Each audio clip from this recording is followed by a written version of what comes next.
الحمد لله رب العالمين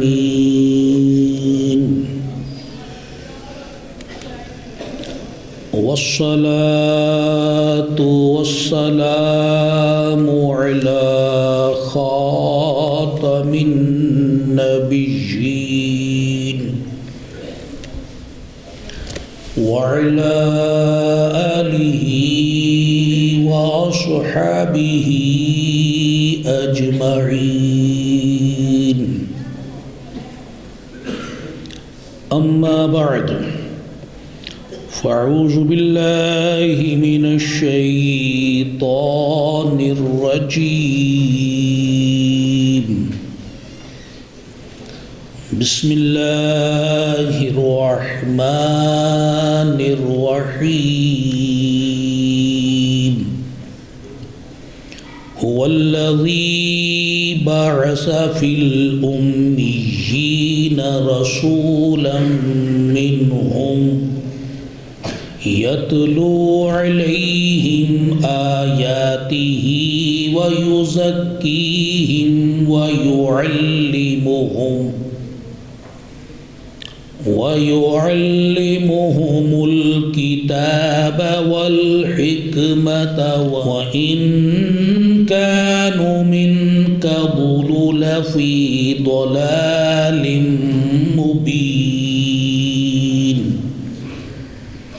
وآخرين منهم لما يلحقوا بهم وهو العزيز الحكيم صدق الله العظيم. قال الله تبارك وتعالى في شان حبيبه الكريم إن الله وملائكته يصلون على النبي يا أيها الذين آمنوا صلوا عليه وسلموا تسليما.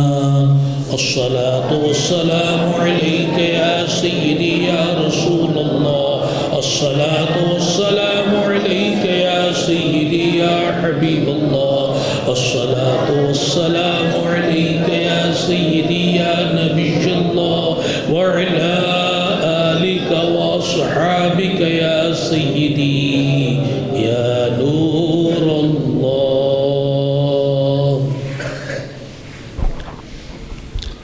محترم بھائیوں اور بزرگوں اور محترم ماؤں بہنوں بیٹیوں، تبلیغ دین کی عالمی تنظیم تبلیغ اسلامی کے زیر اہتمام 12ویں اسلامی تربیت منعقد ہو رہی ہے.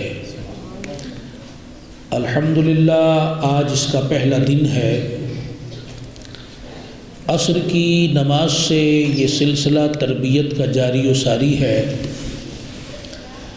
اور محفل ذکر کے بعد اب درس کے لیے ہم سب جمع ہیں. محترم بھائیوں اور بزرگوں،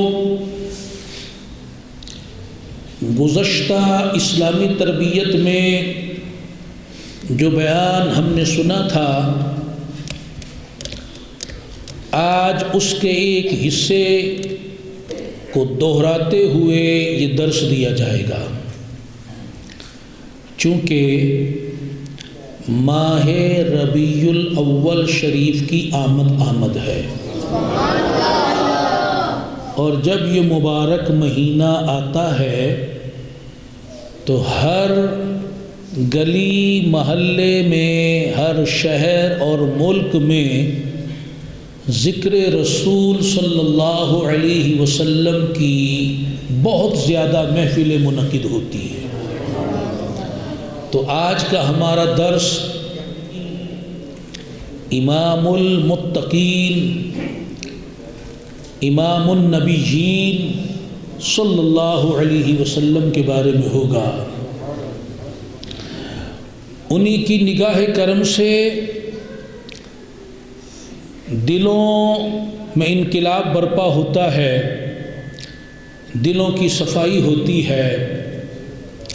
آج کا انسان ہو یا ہزاروں سال پہلے کا انسان، وہ گاؤں دیہات کا رہنے والا ہو یا شہر میں بسنے والا، وہ بظاہر تعلیم یافتہ ہو یا جاہل ان پڑھ، وہ مہذب کہلاتا ہو یا غیر مہذب،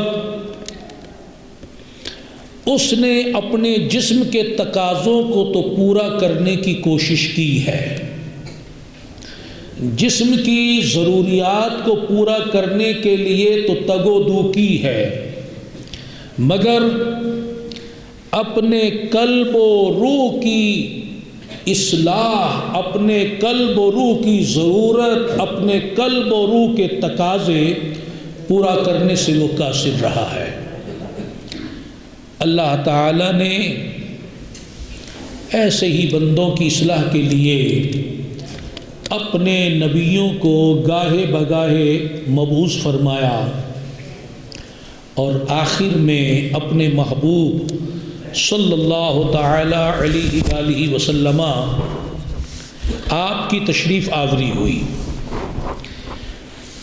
آپ کے تشریف لانے کا مقصد اللہ تعالیٰ نے سورہ جمعہ میں اس طرح ارشاد فرمایا، وہی ہے جس نے ان پڑھوں میں انہی میں سے ایک رسول بھیجا کہ ان پر اس کی آیتیں پڑھتے ہیں اور انہیں پاک کرتے ہیں، وَيُزَكِّيهِمْ، ان کے دلوں کا تزکیہ فرماتے ہیں، وَيُعَلِّمُهُمُ الْكِتَابَ وَالْحِكْمَةَ، اور انہیں کتاب و حکمت کا علم عطا فرماتے ہیں۔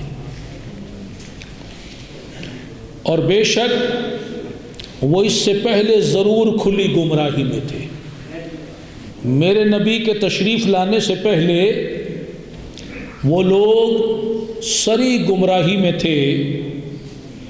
وَآخَرِينَ مِنْهُمْ لَمَّا يَلْحَقُوا بِهِمْ،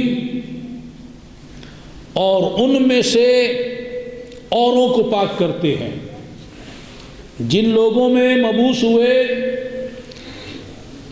جن کے دلوں کا تزکیہ فرمایا، جنہیں کتاب و حکمت کا علم عطا فرمایا، فرماتے ان میں سے اوروں کو پاک کرتے ہیں اور علم عطا فرماتے ہیں جو ان اگلوں سے نہیں ملے۔ اب یہ جو صحابہ ہیں، ان صحابہ کے علاوہ جو ہیں ان کے لیے فرمایا جا رہا ہے انہیں بھی پاک کرتے ہیں، انہیں بھی علم عطا فرماتے ہیں، انہیں بھی حکمت عطا فرماتے ہیں، اور وہی عزت و حکمت والا ہے۔ میرے محترم بھائیوں اور بزرگوں اور محترم ماؤں بہنوں بیٹیوں، یہ آیات مبارکہ رسول اللہ صلی اللہ تعالی علیہ وسلم کی کھلی نعت ہے، واضح نعت ہے۔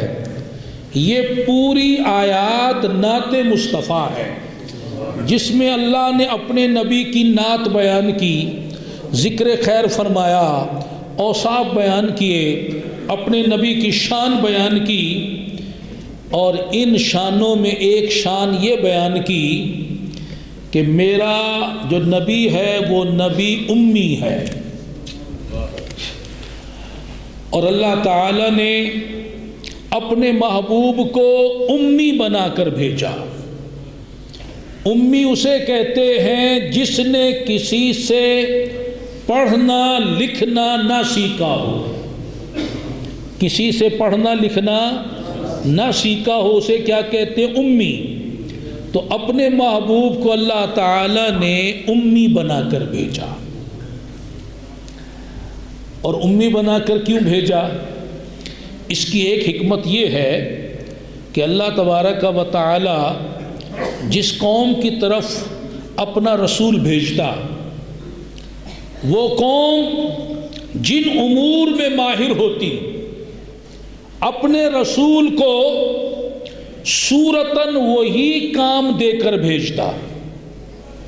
مثال کے طور پر بنی اسرائیل اور فرعون یہ جادوگری میں ماہر تھے، تو اللہ تعالیٰ نے ان کے پاس اپنا نبی حضرت موسیٰ کلیم اللہ علی نبینا وعلیہ الصلاۃ والسلام کو مبعوث فرمایا، اور آپ کو جو معجزہ عطا فرمایا ان کی نظر میں ظاہری طور پر صورتاً وہ جادو تھا،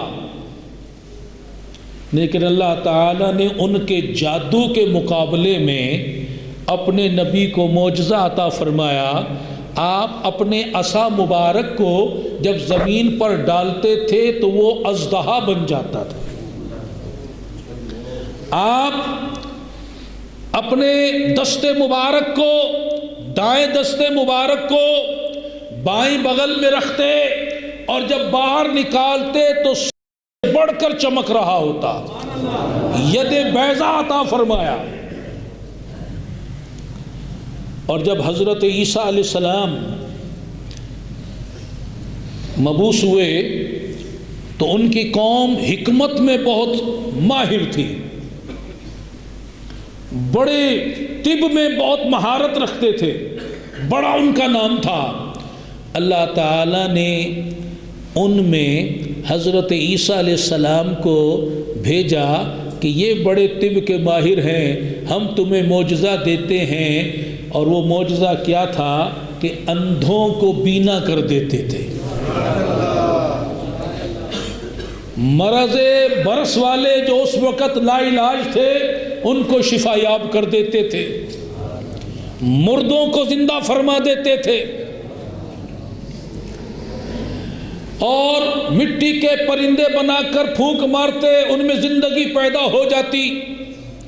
یہ چیزیں ان کے لیے حیران کن تھی، اور یہ معجزہ ان کو حق کی طرف لے کر آیا. اور جب محبوب صلی اللہ علیہ وسلم کی باری آئی، اب چونکہ اہل عرب وہ ان پڑھ تھے، وہ گنوار تھے، اجڑ تھے، جاہل تھے، اور وہ ان پڑھ رہنا ہی پسند کرتے تھے، وہ بھی امی تھے. تو ان امیوں میں اپنے محبوب کو امی بنا کر بھیجا. اور جب انہوں نے دیکھا کہ یہ نبی محمد صلی اللہ علیہ وسلم ہے تو امی، مگر یہ باتیں جو کرتا ہے بڑی حکمت والی کرتا ہے، کوئی امی اس طرح کی گفتگو نہیں کر سکتا. اور جب بڑے بڑے ان کے بارگاہ رسالت میں حاضر ہوتے تو پھر کیا ہوتا؟ جب سرکار کلام فرماتے سب کی زبانیں گنگ ہو جاتی. تیرے آگے یوں ہے دبے لچے فصحائے عرب بڑے بڑے، کوئی جانے منہ میں زبان نہیں بلکہ جسم میں جا نہیں.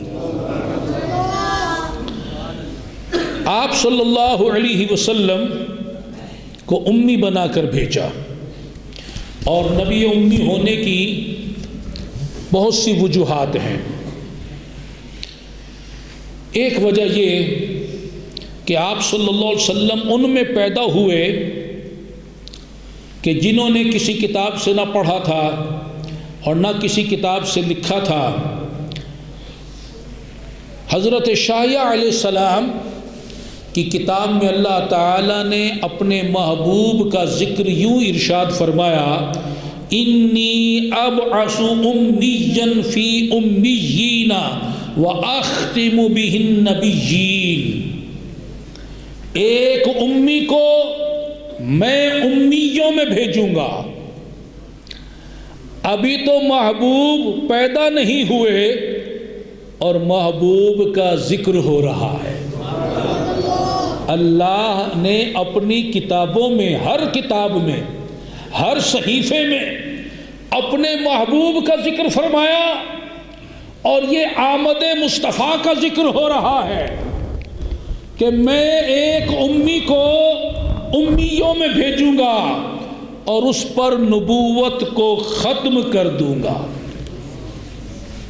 محترم بھائیوں اور بزرگوں، غور کیجئے، ہمارے آقا صلی اللہ علیہ وسلم نے جن لوگوں کے درمیان اپنا بچپن گزارا اور جوانی کے ایام گزارے، وہ لوگ گزشتہ امتوں کے نہ احوال جانتے تھے، نہ ان کی کتابوں کے احوال جانتے تھے، اور آپ صلی اللہ علیہ وسلم بھی انہی لوگوں کے درمیان پلے بڑے تھے، اور وہ یہ جانتے تھے کہ محمد صلی اللہ علیہ وسلم نے کسی سے پڑھا نہیں، کسی سے لکھنا سیکھا نہیں، یہ کسی درس گاہ میں گئے نہیں، یہ مکہ سے باہر بھی جا کر انہوں نے وقت نہیں گزارا کہ وہاں جا کر کسی سے پڑھتے، کسی سے لکھنا سیکھتے۔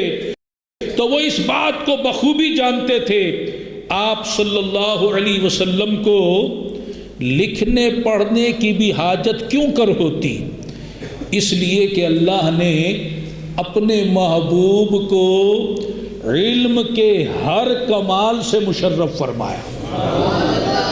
اللہ تعالیٰ کی عطا سے آپ ہر علم و کمال میں کامل ترین تھے، اور آپ صلی اللہ علیہ وسلم کو لکھنے کی حاجت کیوں کر ہوتی؟ کہ لوح و قلم تو آپ کے تابع تھے، لوح آپ کے سامنے کھلی رہتی تھی اور قلم آپ کے زیر فرمان تھا۔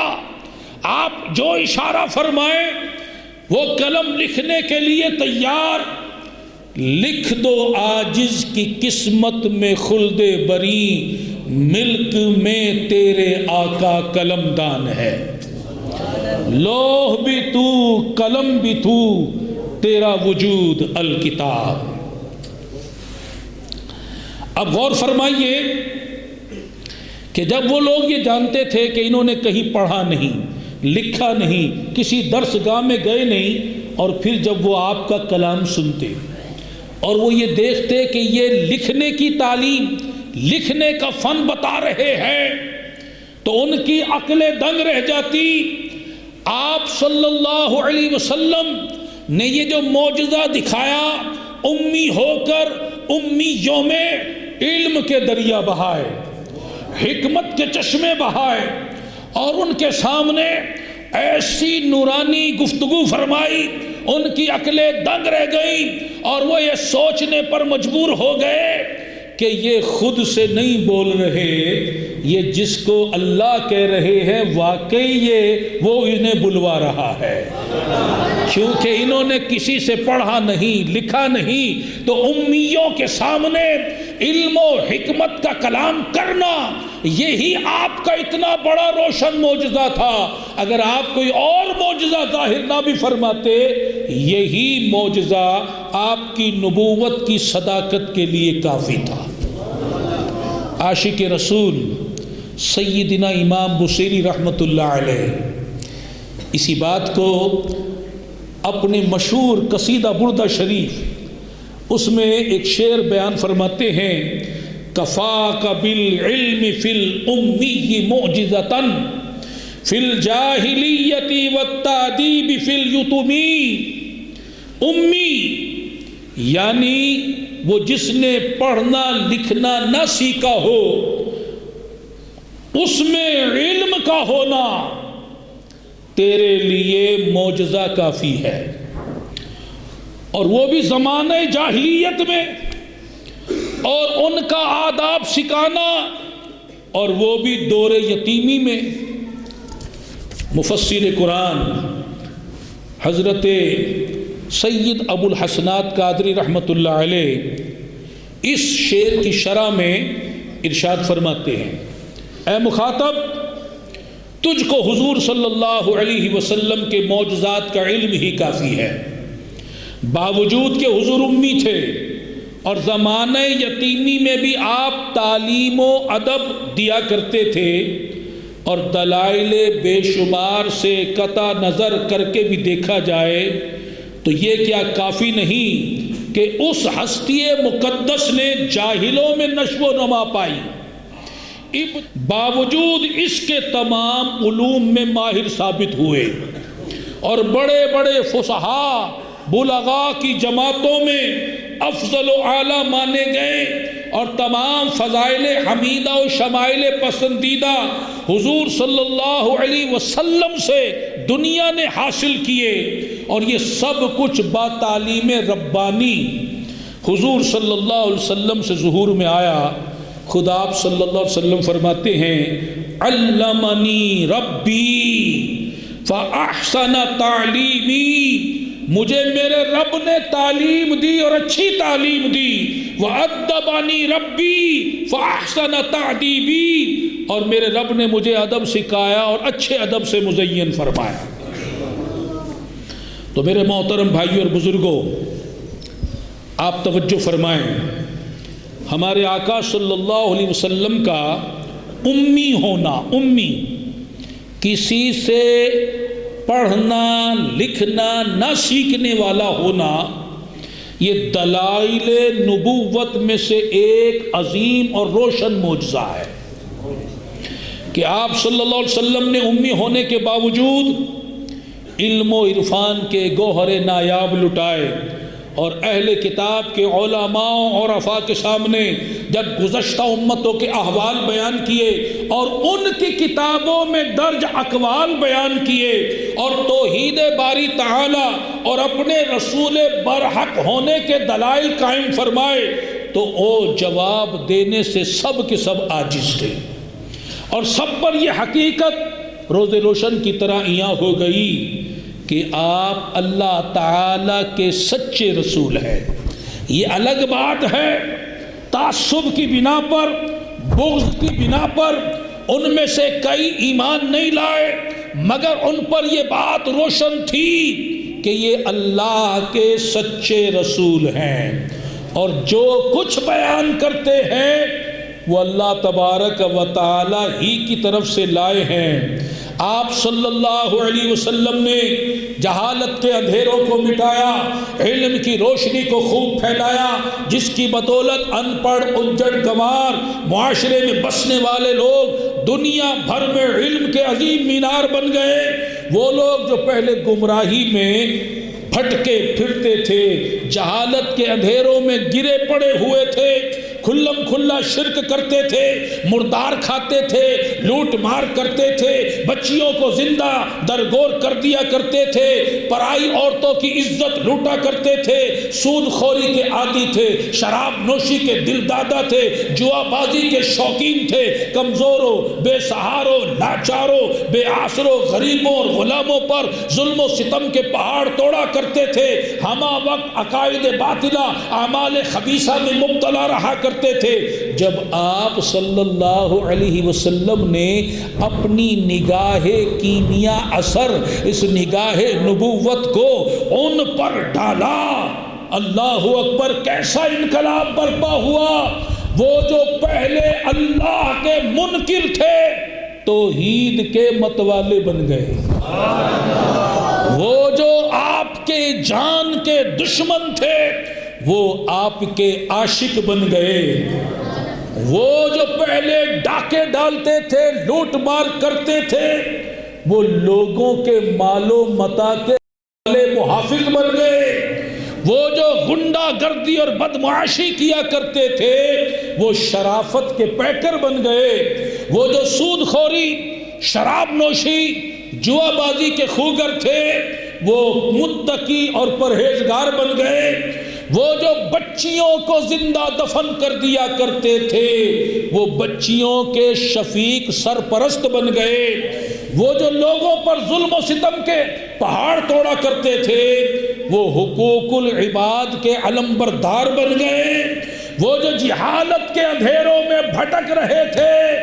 وہ نور علم کے مینار بن گئے۔ الغرض آپ کی نگاہ پر اثر اور توجہ مبارک کے فیضان سے ایک ایسا انقلاب برپا ہوا جس کے ڈنکے چار سو بجنے لگے، ساری دنیا سے جہالت کے اندھیرے چھٹنے لگے، یاد رکھیے آپ کا یہ فیضان صرف عرب تک محدود نہیں رہا، بلکہ یہ فیضان نبوت آپ کی نگاہ و توجہ کا فیضان پورے عالم میں پھیل گیا، اور ہر عالم کو اور ہر جگہ کو اور ساری مخلوق کو اس نے سیراب کیا۔ اور دوسری بات یہ فیضان نبوت صرف صحابہ کرام تک محدود نہیں رہا، صحابہ کرام کے بعد آنے والی جو امت ہے اس نے بھی یہ فیض پایا، فیض پا رہی ہے اور فیض پاتی رہے گی۔ قیامت تک آنے والی آپ کی ساری امت، آپ کے ماننے والے، چاہنے والے مومنین و مسلمین اس فیضان نبوت سے فیض یاب ہوتے رہیں گے، اور آپ کی نگاہ کیمیا اثر ان کے دلوں کا تزکیہ فرماتی رہے گی۔ نہ تو آپ صلی اللہ علیہ وسلم کی نبوت کا سورج کبھی غروب ہوگا، نہ اسے کبھی گرہن لگے گا، نہ اس کی روشنی ماند پڑے گی، اور نہ آپ کی رشد و ہدایت اور فیضان نبوت کا سلسلہ رکے گا، تا قیامت لوگ آپ صلی اللہ علیہ وسلم کے در اقدس سے رشد و ہدایت، علم و معرفت اور تقوی و پرہیزگاری جیسی نعمتیں پاتے رہیں گے۔ اب جو میں نے یہ گفتگو کی، یہ کوئی جذباتی باتیں نہیں، یہ قرآن کی تفسیر بیان ہو رہی ہے۔ سورہ جمعہ کی جو آیات ابتدا میں پڑھی گئی، ان آیات میں اللہ تعالی نے یہ بھی فرمایا وَآخَرِينَ مِنْهُمْ لَمَّا يَلْحَقُوا بِهِمْ، اور ان میں سے اوروں کو پاک کرتے ہیں اور علم عطا فرماتے ہیں جو ان اگلوں سے نہیں ملے، جو ان صحابہ سے نہیں ملے، جو صحابہ کے بعد آنے والے ہیں۔ اللہ فرما رہا میرا نبی ان کو بھی پاک فرماتا ہے، ان کو بھی علم و حکمت عطا فرماتا ہے۔ اور اس آیت مبارکہ میں اوروں سے جو مراد میں نے بیان کی، یہ اپنی طرف سے بیان نہیں کی۔ اللہ اکبر۔ سیدنا امام ابن زید رضی اللہ تعالی عنہ اس آیت کی تفسیر میں جو فرماتے ہیں، اور یہ قول سیدنا امام مجاہد رحمت اللہ علیہ کا بھی ہے، آپ نے بھی اس آیت کی یہ تفسیر بیان کی، اور اس تفسیر کو امام طبری نے، امام باغوی نے، امام ابن جوزی نے، امام قرطبی نے اور قاضی ثناء اللہ پانی پتی رحمت اللہ علیہ نے، رحمہم اللہ تعالی علیہ نے اپنی اپنی تفاسیر میں بھی بیان فرمایا۔ اور وہ کیا تفسیر ہے؟ فرماتے ہیں اوروں سے کیا مراد ہے؟ فرماتے ہیں اس سے وہ تمام لوگ مراد ہیں جو نبی پاک صلی اللہ علیہ وسلم کے وصال کے بعد سے قیامت تک دین اسلام میں داخل ہونے والے ہیں۔ قیامت تک آنے والے مومنین، مسلمین، وہ سب اس میں داخل ہیں، اور ہمارے نبی سب کے دلوں کا تزکیہ فرما رہے ہیں، سب کو کتاب و حکمت کا علم عطا فرما رہے ہیں۔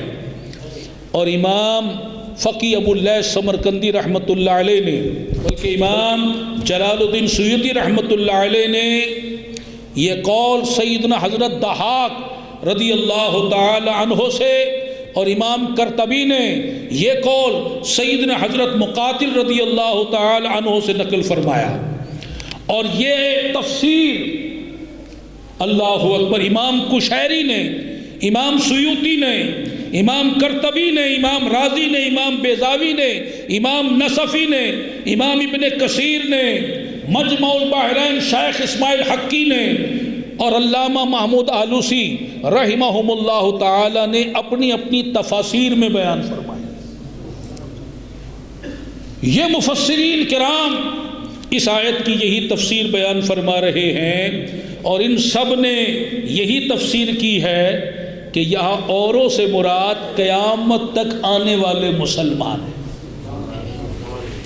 تو محترم بھائی اور بزرگوں، اس سے معلوم ہوا کہ سرکار صلی اللہ علیہ وسلم نے جہاں صحابہ کرام علیہم رضوان کے دلوں کا تزکیہ فرمایا، وہاں قیامت تک آنے والے مسلمانوں کے دلوں کا بھی تزکیہ فرما رہے ہیں۔ اور سب سے پہلا تزکیہ یہ کہ جسے مسلمان کیا، اس کے دل سے کفر کے اندھیروں کو، گندگی کو صاف کر دیا،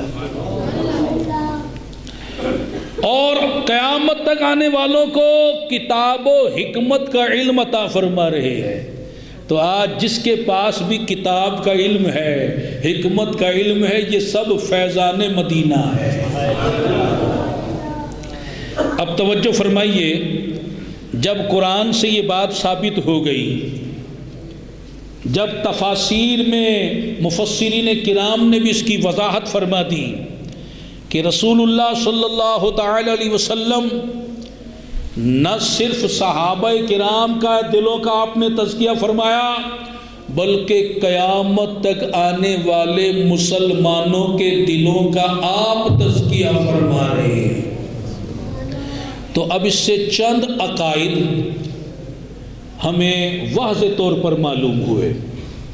پہلا عقیدہ، حضور زندہ ہیں صلی اللہ علیہ وسلم۔ حضور زندہ ہیں، آج بھی زندہ ہیں۔ زندہ ہیں تو دلوں کا تزکیہ فرما رہے ہیں۔ کیا کوئی مردہ کسی کے دل کو صاف کر سکتا ہے؟ آپ کا یہ اعزاز قیامت تک کے مسلمانوں کے دلوں کا آپ تزکیہ فرمائیں گے، اس بات کو واضح کر رہا ہے کہ ہمارے نبی زندہ ہے۔ تو زندہ ہے واللہ، تو زندہ ہے واللہ، میرے چشم عالم سے چھپ جانے والے۔ اور آپ کی حیات مبارکہ کا تو کیا کہنا، اللہ کا تو ہر نبی زندہ ہے۔ خود رسول اللہ صلی اللہ تعالی علیہ وسلم ارشاد فرماتے ہیں، الانبیاء احیاء فی قبورہم یصلون۔ انبیاء کرام علیہم السلام اپنی قبروں میں زندہ ہیں، نماز پڑھتے ہیں۔ اللہ اکبر، انبیاء کرام زندہ ہیں، اپنی قبروں میں نماز پڑھتے ہیں۔ تو اب یہ اسلامی عقیدہ بالکل واضح ہو گیا کہ اللہ کے انبیاء دنیا سے پردہ فرمانے کے بعد بھی زندہ ہیں۔ امام المحدثین، خاتم المحققین سیدنا شیخ عبدالحق محدث دہلوی رحمۃ اللہ علیہ اس اسلامی عقیدے کو ہمیں یوں بیان کرتے ہیں کہ انبیاء کرام علیہم السلام کی حیات پر، آپ کے زندہ ہونے پر سب علماء کرام کا اتفاق ہے۔ امام صاحب کیا فرما رہے ہیں؟ ان کے دور مبارک تک انبیاء کرام کی زندگی پر کسی کو کوئی اختلاف نہیں تھا۔ اگر اختلاف ہوا تو ان کے بعد ہوا۔ آج سے تقریباً 450 سال پہلے یہ بزرگ گزرے ہیں، یہ فرما رہے ہیں کہ ہمارے دور تک حیات انبیاء میں اختلاف رہا ہی نہیں۔ صحابہ کرام کے دور سے لے کر شیخ عبدالحق محدث دہلوی رحمۃ اللہ علیہ آپ کے دور مبارک تک 11ویں صدی کا ذکر کر رہے ہیں کہ 11ویں صدی تک حیات انبیاء میں کسی بھی دور میں کسی بھی علماء کے طبقے میں کوئی اختلاف نہیں تھا۔ اب جس نے بھی اختلاف کیا وہ بدعتی ہے کہ بعد میں اختلاف، نیا اختلاف، اس نے خود سے عقیدہ گڑھا۔ دور صحابہ سے لے کر 11ویں صدی تک جو عقیدہ اسلامی تھا اس پہ بعد والوں نے اگر اختلاف کیا تو وہ بدعتی ہے، وہ بد مذہب ہے۔ تو آپ فرماتے ہیں کہ انبیاء کرام علیہ السلام کی حیات مبارکہ پر سب علماء کرام کا اتفاق ہے، کسی ایک کو بھی اس میں کوئی اختلاف نہیں ہے۔ پھر فرماتے ہیں ان کی حیات شہداء کی طرح مانوی نہیں ہے، روحانی نہیں ہے، ان کی حیات بعد وصال بھی جسمانی ہے، دنیاوی ہے اور حقیقی ہے۔ اور اسی عقیدے کو امام جلال الدین سیوطی رحمۃ اللہ علیہ نے، امام قسطلانی رحمۃ اللہ علیہ نے، امام زرقانی رحمۃ اللہ علیہ نے، شاہ ولی اللہ محدث دہلوی رحمۃ اللہ علیہ نے، قاضی ثناء اللہ پانی پتی رحمۃ اللہ علیہ نے، ملا علی قاری رحمۃ اللہ علیہ اور دیگر محدثین کرام نے بھی اپنی اپنی کتابوں میں درج فرمایا ہے۔ اور ہمارے آقا امام اہل سنت اعلیٰ حضرت جن کا عرس مبارک 25 صفر جو دن آنے والا ہے، آئیے ان کے عرس مبارک کے موقع پر ان کا بھی تذکرہ انہی کے اشعار کی صورت میں۔ ہمارے آقا امام اہل سنت اعلیٰ حضرت الشاہ امام احمد رضا خان محدث بریلوی رحمۃ اللہ علیہ، آپ نے اس اسلامی عقیدے کو اشعار کی صورت میں ہمیں یوں سمجھایا: انبیاء کو بھی اجل آنی ہے، انبیاء کو بھی اجل آنی ہے، مگر ایسی کہ فقط آنی ہے۔ انبیاء کو موت آئے گی، ہمارا عقیدہ ہے، مگر ایک آن کے لیے، ایک آن کے لیے۔ انبیاء کو بھی اجل آنی ہے مگر ایسی کہ فقط آنی ہے، پھر اسی آن کے بعد ان کی حیات مثل سابق وہی جسمانی ہے۔ روح تو سب کی ہے زندہ ان کا، جسم پر نور بھی روحانی ہے۔ اوروں کی روح کتنی ہی لطیف، ان کے اجسام کی کبسانی ہے۔ پاؤں جس خاک پہ رکھ دے وہ بھی روح ہے، پاک ہے، نورانی ہے۔ اس کی ازواج کو جائز ہے نکاح، اس کا ترکہ بٹے جو فانی ہے۔ یہ ہے حی ابدی، ان کو رضا صدق وعدہ کی قضا مانی ہے۔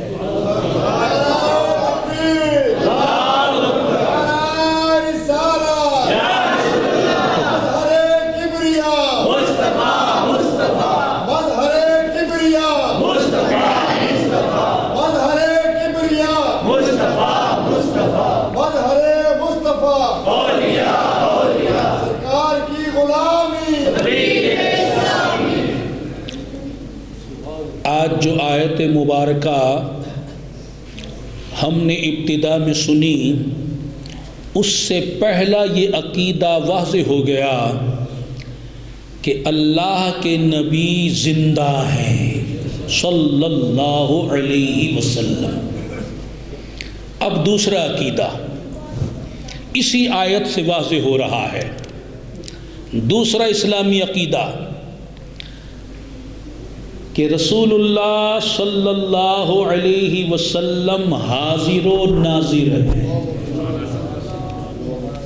یہ عقیدہ بھی، یہ اسلامی عقیدہ بھی ان آیات سے واضح ہو رہا ہے۔ آپ صلی اللہ علیہ وسلم دلوں کا تزکیہ فرما رہے ہیں، قرآن سے یہ بات ثابت ہو گئی۔ کن کے دلوں کا تزکیہ فرما رہے ہیں؟ صحابہ کرام کا، تابعین کے دلوں کا، تبع تابعین کے دلوں کا، بعد والوں کا، آج والوں کا، کل والوں کا، قیامت تک آنے والوں کا کے دلوں کا تزکیہ فرما رہے ہیں۔ یہ بات قرآن سے، تفاسیر سے بالکل واضح اور ثابت ہو گئی۔ اب قیامت تک جو مسلمان ہیں اور آج بھی جو مسلمان ہیں وہ کہاں کہاں پائے جاتے ہیں؟ بتائیے، پاکستان میں، انڈیا میں، سری لنکا میں، بنگلہ دیش میں، متحدہ عرب امارات میں، اسلامی ممالک میں تو ہے مسلمانوں کی کثرت۔ یورپ میں دیکھ لو، افریقہ میں دیکھ لو، دنیا کے چپے چپے میں حضور کے غلام موجود ہیں، مسلمان موجود ہیں، اور قرآن کہہ رہا ہے میرا نبی قیامت تک آنے والوں کے دلوں کا تزکیہ فرماتا ہے۔ تو مسلمان جہاں جہاں موجود ہیں وہاں وہاں نبی موجود ہیں، جبھی تو تزکیہ فرما رہے ہیں۔ اب ایسے تو نہیں کہ حضور موجود نہ اور دلوں کا تزکیہ ہو جائے۔ تزکیہ تو جبھی ہوگا جب مرشد کے دربار میں مرید موجود ہوگا، جب مرشد کی نگاہ کا فیضان پائے گا تو مرشد اعظم جو ہے وہ اپنے ہر امتی مرید کے پاس موجود ہیں، تبھی تو اس کے دل کا تزکیہ فرما رہے ہیں۔ اسی کو حاضر و ناظر کہتے ہیں۔ جہاں تک آدمی دیکھ سکے وہاں تک ناظر کہلاتا ہے۔ تو حضور کہاں کہاں تک دیکھ رہے ہیں؟ حضور کہاں کہاں تک دیکھ رہے ہیں؟ کسے کسے دیکھ رہے ہیں؟ تو جو جہاں تک دیکھے وہاں تک ناظر، اور جو سامنے موجود ہو اسے حاضر کہتے ہیں۔ تو میرے آقا صلی اللہ علیہ وسلم اگر حاضر نہیں تو پھر تزکیہ کس کا فرما رہے ہیں؟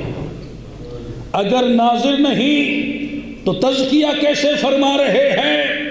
تو یہ آیت جو فرما رہی ہے میرا محبوب قیامت تک آنے والوں کے دلوں کا تزکیہ فرماتا ہے، انہیں کتاب و حکمت کا علم عطا فرماتا ہے، یہ اس بات کو واضح اور ثابت کر رہی ہے کہ اللہ کا نبی حاضر بھی ہے، ناظر بھی ہے۔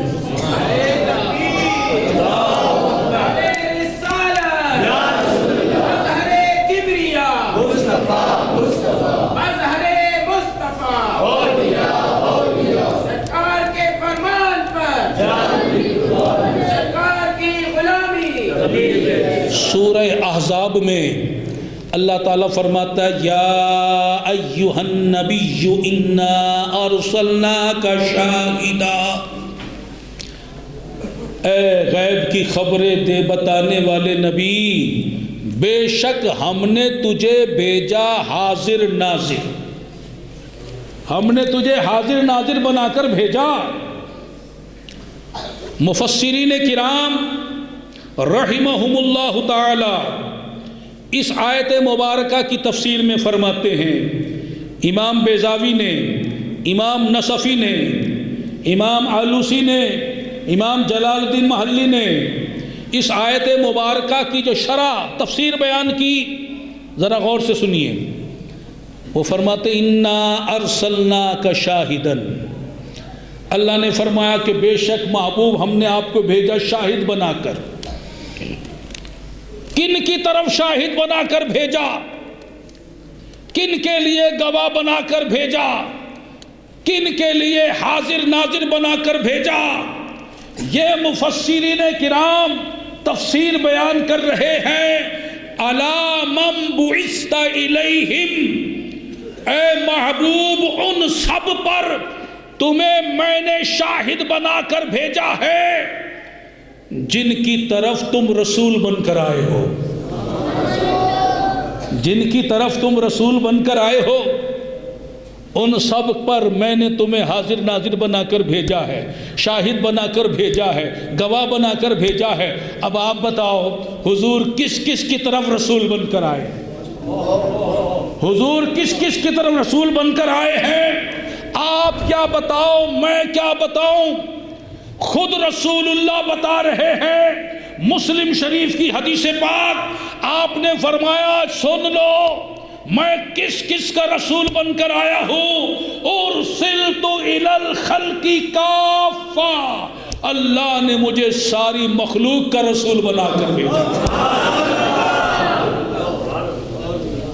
تو جب آپ ساری مخلوق کے رسول بن کر آئے تو ساری مخلوق پر آپ حاضر و ناظر ہوئے، ساری مخلوق پر آپ شاہد ہوئے، ساری مخلوق کے آپ گواہ ہوئے، اور جب آپ ساری مخلوق پر حاضر بھی ہیں ناظر بھی ہیں، پھر بتاؤ کوئی ایک شے ایسی ہے جس پر آپ کی دسترس نہ ہو، جو آپ کی نظر میں نہ ہو؟ میں اور آپ کیا کہیں گے؟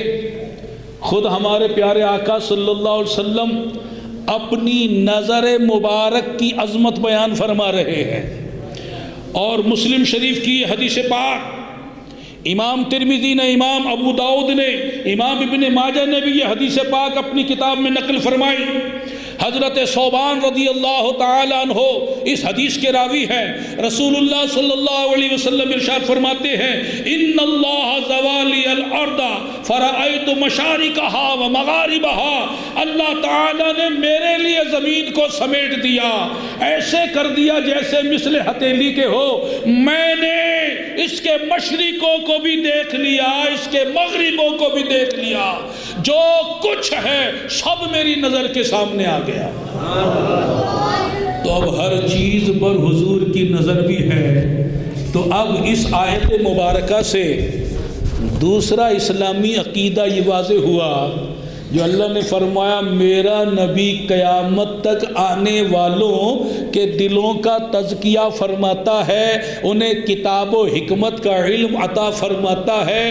پہلا عقیدہ یہ واضح ہوا کہ حضور زندہ ہیں صلی اللہ علیہ وسلم۔ دوسرا اسلامی عقیدہ یہ واضح ہو گیا کہ ہمارے نبی حاضر بھی ہیں ناظر بھی ہیں، اور ساری مخلوق، ساری کائنات، سارے عالم آپ کے سامنے روشن ہیں، اور آپ ہر جگہ موجود ہیں، ہر جگہ حاضر بھی ہیں ناظر بھی ہیں۔ اب تیسرا اسلامی عقیدہ اسی آیت مبارکہ سے جو ہم پر واضح ہو رہا ہے وہ یہ دیکھیے، یہ آیت مبارکہ نے یہ فرمایا میرا نبی قیامت تک آنے والے مسلمانوں کے دلوں کا تزکیہ فرماتا ہے۔ اور یہاں سے یہ پتہ چلا ہمیں جو ایمان ملا وہ بھی حضور کی طرف سے ملا۔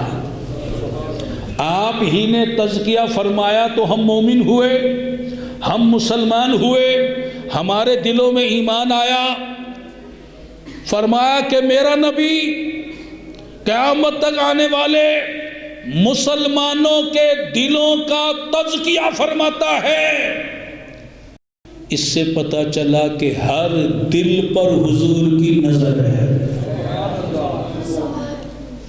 اگر دل پر نظر نہ ہو تزکیہ کیسے فرمائیں گے جب دلوں کو دیکھ ہی نہیں رہے، دلوں کے میل کو، کچیل کو، گندگی کو دیکھ ہی نہیں رہے، صفائی کیسے فرمائیں گے؟ دلوں پر نگاہ ہوگی تو تزکیہ فرمائیں گے۔ تو اس آیت مبارکہ سے یہ عقیدہ بھی بالکل واضح ہو گیا کہ رسول اللہ صلی اللہ علیہ وسلم ہمارے دلوں کو بھی دیکھ رہے ہیں، پہلے آنے والوں کے دلوں کو بھی دیکھ رہے تھے، قیامت تک آنے والوں کے دلوں کو دیکھیں گے تو آپ کی نظر ہمارے دلوں پر ہے۔ چنانچہ محمد ابن الحاج مکی رحمت اللہ علیہ اپنی کتاب المدخل میں، امام قسطلانی رحمت اللہ علیہ مواہب لدنیہ میں، اور دیگر ائمہ کرام رسول اللہ صلی اللہ علیہ وسلم کے بارے میں فرماتے ہیں آپ کے اپنی امت کو مشاہدہ کرنے اور ان کی حالتوں بِأَحْوَالِهِمْ اور ان کی حالتوں وَنِيَّاتِهِمْ اور ان کی نیتوں، دلوں کے ارادوں، وعزائمہم وخواطرہم، ان کے خیالات اور ان کے ارادوں کو جاننے میں آپ کی موت و حیات میں کچھ فرق نہیں ہے۔ لا فرق بین موتہ و حیاتہ، آپ دنیا میں موجود تھے ظاہری طور پر اور دنیا سے پردہ کیا تو آپ کی زندگی میں کوئی فرق نہیں ہے۔ فرق تو ہمارے لیے آیا کہ ہم دیکھ نہیں پا رہے، ان کے دیکھنے میں بھی کوئی فرق نہیں۔ جیسے پہلے دیکھ رہے تھے ویسے اب دیکھ رہے ہیں، جیسے پہلے دسترس تھی ویسی اب بھی دسترس ہے۔ فرماتے ہیں آپ کی موت و حیات میں کچھ فرق نہیں ہے، اور یہ تمام آپ کے نزدیک ایسا واضح ہے جس میں کوئی پوشیدگی نہیں ہے۔ امام اہل سنت نے تبھی تو فرمایا سر عرش پر ہے تیری گزر، دل فرش پر ہے تیری نظر۔ سر عرش پر ہے تیری گزر، دل فرش پر ہے تیری نظر، ملکوت و ملک میں کوئی شے نہیں وہ جو تجھ پہ عیا نہیں۔ تو اس ایک آیت مبارکہ سے 3 اسلامی عقیدے ہم پر واضح ہو گئے۔ پہلا، اللہ کے نبی صلی اللہ علیہ وسلم زندہ ہے۔ دوسرا اسلامی عقیدہ جو واضح ہوا، حضور علیہ الصلاۃ والسلام حاضر و ناظر ہیں۔ اور تیسرا اسلامی عقیدہ جو ہم پر واضح ہوا وہ یہ کہ رسول اللہ صلی اللہ علیہ وسلم کی نظر دلوں پر ہے۔ اور چوتھا اسلامی عقیدہ جو اسی آیت مبارکہ سے ہم پر واضح ہوا وہ یہ ہے کہ رسول اللہ صلی اللہ علیہ وسلم معلم کائنات ہے۔ کیا ہے؟ اللہ نے فرمایا قیامت تک آنے والوں کو کتاب و حکمت کا علم عطا فرماتے ہیں۔ کائنات میں جتنے بھی موجود ہیں ان تمام مسلمانوں کو آپ ہی علم عطا فرما رہے ہیں، تو آپ معلم کائنات ٹھہرے۔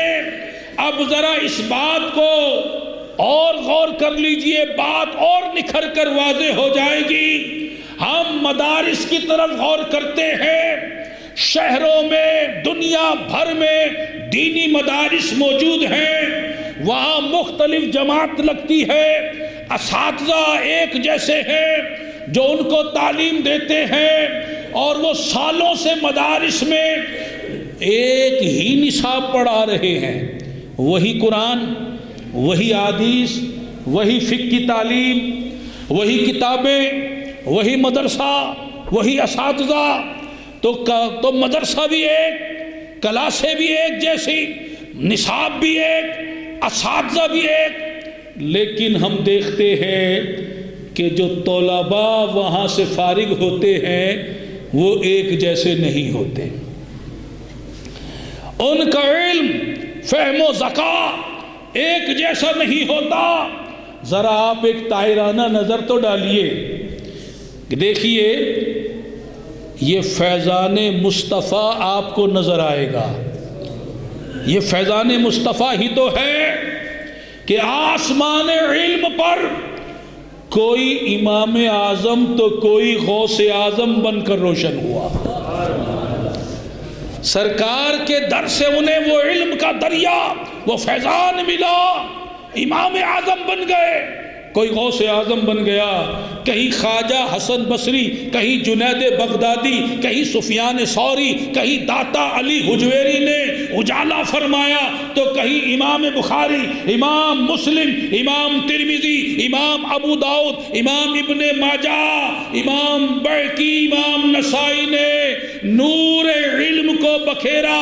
کوئی بابا فرید بن کر، کوئی خواجہ نظام الدین اولیاء بن کر، کوئی مجدد الفسانی بن کر، کوئی بہاؤالدین زکریا ملتانی بن کر چمکا، تو کوئی امام غزالی، امام رازی، امام کسائی، امام اوزاعی بن کر منور ہوا، کہیں امام المحدثین سیدنا شیخ عبد الحق محدث دہلوی رحمت اللہ علیہ نے علم کے موتی بکھیرے، تو کہیں مجدد دین و ملت اعلی حضرت امام اہل سنت شاہ احمد رضا خان محدث بریلوی رحمت اللہ علیہ ضیابار ہوئے، تو کوئی صدر الشریعہ بن کر علم کے دریا بہانے لگا، تو کوئی غزالی زمان، راضی دورہ، علامہ سید احمد سعید کاظمی کی صورت میں منیر ہوا، کہیں داتا، کہیں خواجہ، کہیں غوث جلی موجود، لٹاتے ہیں یہ جس کا فیض، وہ بحر سخا تم ہو۔ تو میرے محترم بھائیوں اور بزرگوں اور میری محترم ماں، بہنوں، بیٹیوں، اس ایک آیت مبارکہ سے 4 اسلامی عقیدے ہم پر بالکل واضح ہو گئے۔ پہلا اسلامی عقیدہ یہ کہ حضور صلی اللہ علیہ وسلم زندہ ہیں، تمام انبیاء کرام علیہم السلام زندہ ہیں۔ دوسرا اسلامی عقیدہ ہم پر یہ واضح ہوا، رسول اللہ صلی اللہ علیہ وسلم حاضر و ناظر ہیں۔ تیسرا اسلامی عقیدہ ہم پر یہ واضح ہوا کہ رسول اللہ صلی اللہ علیہ وسلم کی نظر ہمارے دلوں پر ہے۔ اور چوتھا اسلامی عقیدہ ہم پر یہ واضح ہوا کہ رسول اللہ صلی اللہ علیہ وسلم معلم کائنات ہیں۔ اس آیت مبارکہ سے جب یہ یقین ہو گیا، یقینی طور پر معلوم ہو گیا کہ دلوں کا تزکیہ رسول اللہ صلی اللہ علیہ وسلم فرماتے ہیں، علم کی دولت آپ کے در اقدس سے ملتی ہے۔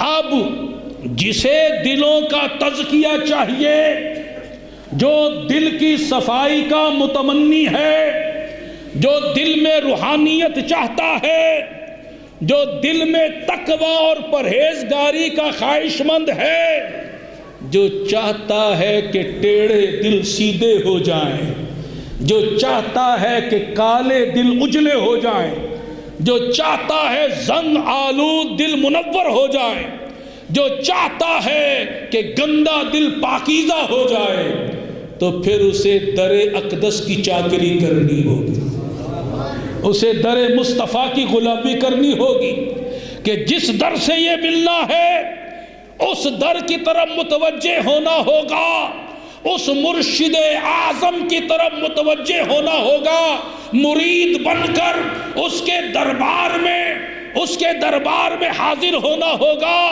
اور اس کے لیے مدینہ طیبہ جانا ضروری نہیں، تم جدھر بھی بیٹھ کر اپنے نبی کو یاد کرو گے وہ دیکھ لیں گے، وہ جان لیں گے کہ یہ مجھے یاد کر رہا ہے، اس لیے کہ ان کی نظر تمہارے ہمارے دلوں پر ہے۔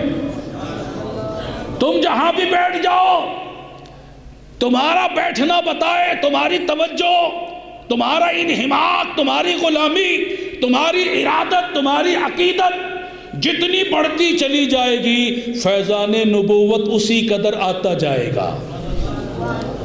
ساری امت میں صدیق اکبر امام ہیں، ساری امت میں، وہ اس لیے کہ سب سے زیادہ حضور سے انہوں نے محبت فرمائی، امت میں ان جیسی محبت، عقیدت، ارادت نہ کوئی کر سکا نہ کر سکے گا۔ وہ عاشقوں کے امام، محبوں کے امام، عقیدت مندوں کے امام، تو عشق میں وہ سب سے بڑھ کر تھے، اس لیے ان کا مقام بھی سب سے بڑھ کر ہے۔ تو آج اگر ہم جتنی محبت سے، عقیدت سے، ارادت سے حضور کو یاد کریں گے، ادھر سے ویسے ہی فیضان ملے گا۔ جیسی محبت ہوگی جیسی عقیدت ہوگی، جیسی ارادت ہوگی، ادھر سے فیضان ویسا ہی ملے گا۔ اور پھر حضور کا فیضان کیسے ملے گا؟ کہیں داتا، کہیں خواجہ، کہیں غوث جلی موجود، لٹاتے ہیں یہ جس کا فیض، وہ بحر سخا تم ہو۔ تو جہاں جہاں پیر کامل موجود ہیں، ان کے ذریعے جو فیضان مل رہا ہے وہ فیضان نبوت ہی ہے۔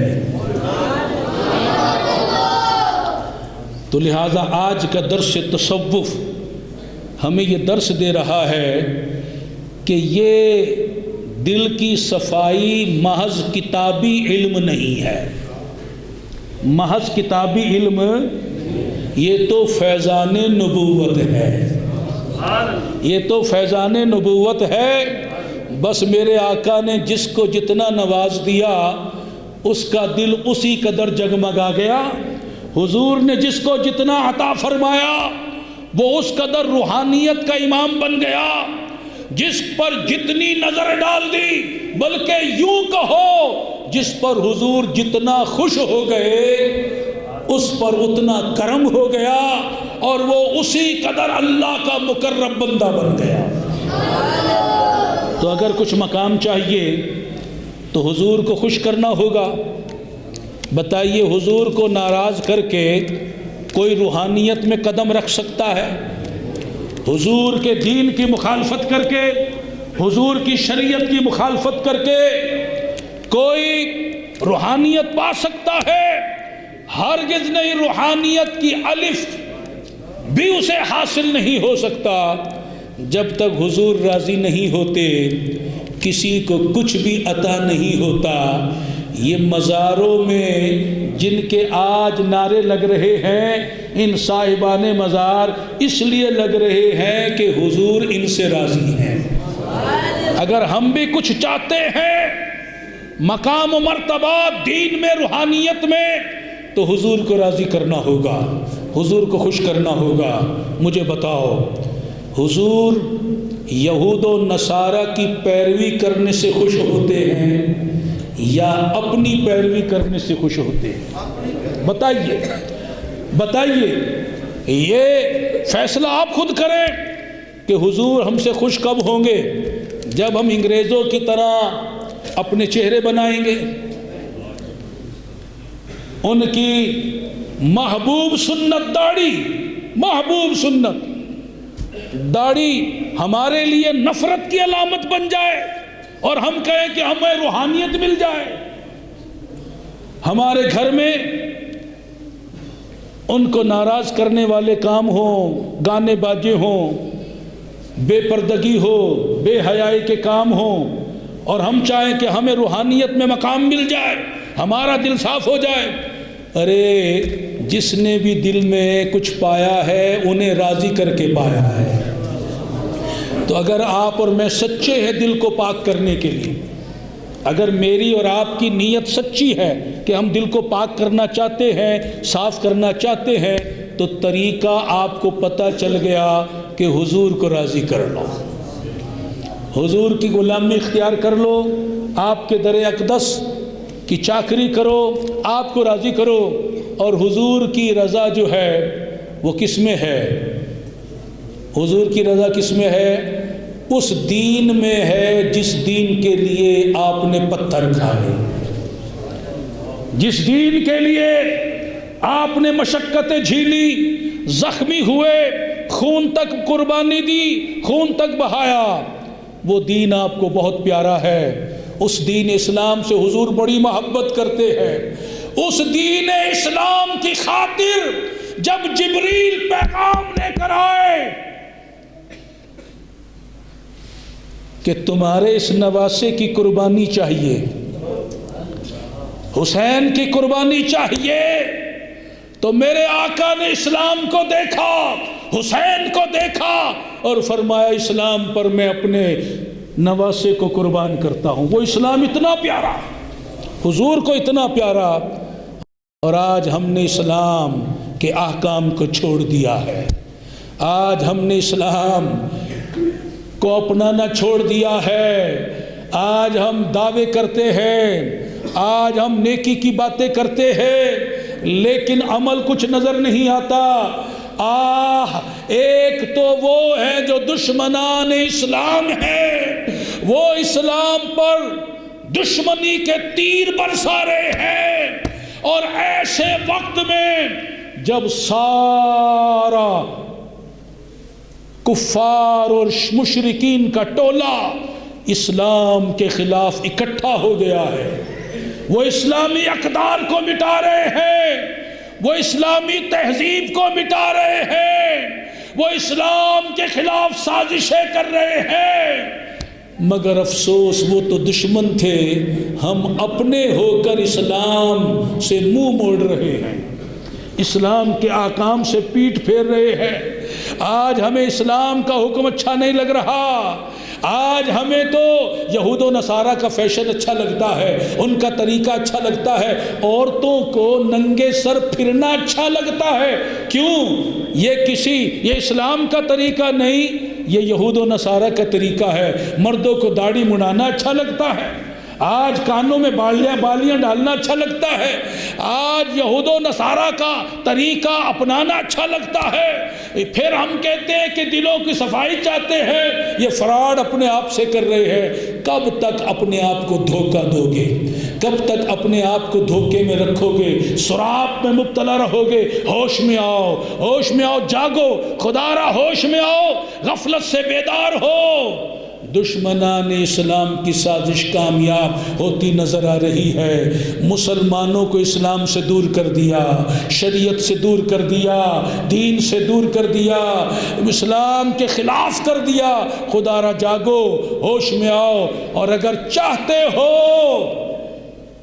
فیضان نبوت ہمارے دلوں پر جاری ہو جائے تو آج توبہ کرو، انگریزی فیشن سے توبہ کرو، داڑھی مڈانے سے توبہ کرو، بے پردگی سے توبہ کرو، نماز قضا کرنے سے توبہ کرو، جھوٹ بولنے سے توبہ کرو، حرام روزی سے توبہ کرو، ماں باپ کو ستانے سے توبہ کرو، بندوں کا دل دکھانے سے توبہ کرو، سب حرام کاموں سے توبہ کرو، اور چاہتے ہو کہ ہم کامیاب مسلمان ہوں، فیضان مدینہ ہمیں مل جائے، فیضان مصطفیٰ کے دریا ہمارے دلوں پر جاری ہو جائے، ہمیں تقویٰ مل جائے، پرہیزگاری مل جائے، تو ان سب حرام کاموں سے توبہ کر کے رسول اللہ کے در کی غلامی کر لو، ان کی طرف متوجہ ہو جاؤ۔ جو ان کو پسند وہ ہمیں پسند، جو ان کو ناپسند وہ ہمیں ناپسند، سارے رشتہ دار بھی اکٹھے ہو جائیں، مگر ہمارا دل کا عشق کہے